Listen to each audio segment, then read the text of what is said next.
الکافی میں امام صادق علیہ السلام سے روایت منقول ہے کہ فرماتے ہیں کہ رسول اللہ صلی اللہ علیہ وآلہ وسلم نے فرمایا، من عمل، کہ جس شخص نے عمل کیا علی غیر علم کے علاوہ، علم کے بغیر اگر کوئی عمل کرتا ہے، کان ما یفسد اکثر مما یصلح، تو اس کا فساد اس سے بڑھ کر ہے جو وہ اصلاح کرنا چاہتا ہے۔ یہاں پہ جو بنیادی نقطہ ہے وہ علم اور عمل کا باہمی تعلق ہے۔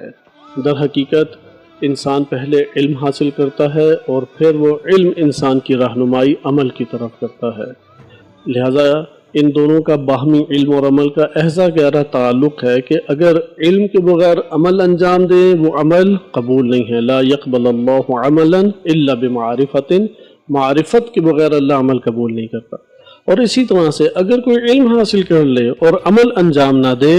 تو یہ شخص بھی عالم حقیقی معنی میں نہیں کہلائے گا، چونکہ جو شخص عمل نہیں کرتا گویا کہ اس کا علم نہیں ہے۔ یہاں پہ صرف ایک نقطہ جو اساتذہ گرامی ذکر کرتے ہیں، علم دو طرح کا ہوتا ہے، ایک علم علم دانائی ہے اور ایک علم دارائی ہے۔ علم کی دو قسمیں ہیں۔ علم دانائی یعنی فقط معلومات اس نے حاصل کر لی، اس نے علم کو اپنے سینے میں جم کر لیا، اصطلاحات یاد کر لی۔ علم دارائی یہ ہے کہ جو علم ہے وہ اس کے نفس کے اندر ثبت بھی ہو جائے، یعنی وہ گویا کہ اس ذائقے کو چکھ رہا ہے۔ بالفاظ دیگر ایک مثال سے اس کو اساتذہ گرامی سمجھاتے ہیں کہ اگر انسان کے دانت میں درد ہو رہا ہو اور وہ ڈاکٹر کے پاس جاتا ہے تو جس کے دانت میں درد ہو رہا ہے وہ درد کو بغیر کسی کے واسطے کے احساس کر رہا ہے، یہ درد دارائی ہے، یہ علم دارائی ہے، یہ معلومات جو اس نے لی ہیں یہ اس کے نفس کے اندر حاضر ہیں۔ لیکن ڈاکٹر کو جو معلومات مل رہی ہیں وہ مریض کے توسط سے ہے، لہٰذا یہ جو ڈاکٹر کی معلومات ہیں یہ دانائی ہیں۔